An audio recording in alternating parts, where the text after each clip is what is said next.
আজকে আমরা গিয়েছিলাম ডোগোট ক্যাফের মধ্যে, আর এইটা অবস্থিত আমাদের ব্রাহ্মণবাড়িয়া জেলার জালসুগা রোডে। আর এই ক্যাফেটা এখন আপনারা হয়তোবা কম বেশি সবাই চিনেন। চলেন এইবার এটার ভিতরে ঢুকে দেখা যাক এটার ভিতরের কি অবস্থা।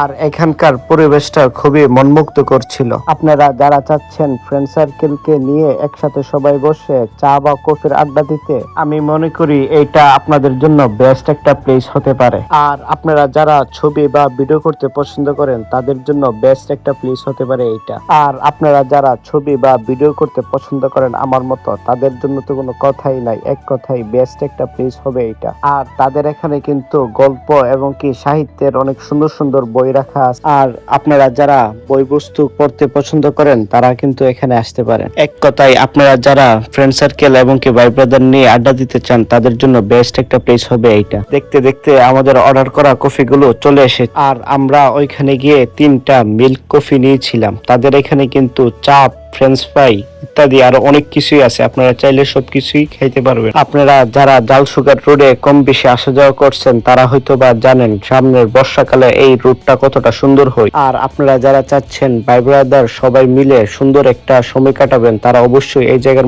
একবার হলেও আসার চেষ্টা করবেন। তা আপনারা কোন সময় ডগট ক্যাফের মধ্যে যাচ্ছেন অবশ্যই কমেন্টে জানাবেন। তো ভিডিওটা কেমন লাগলো কমেন্ট করে অবশ্যই জানাবেন। আর এখনো যারা আমার ফেসবুক পেজটাকে ফলো করেন নাই তারা দ্রুত আমার ফেসবুক পেজটাকে ফলো করে দিন। তো আজকের ভিডিওটা এই পর্যন্তই ছিল। সবাই ভালো থাকবেন এবং কি সুস্থ থাকবেন।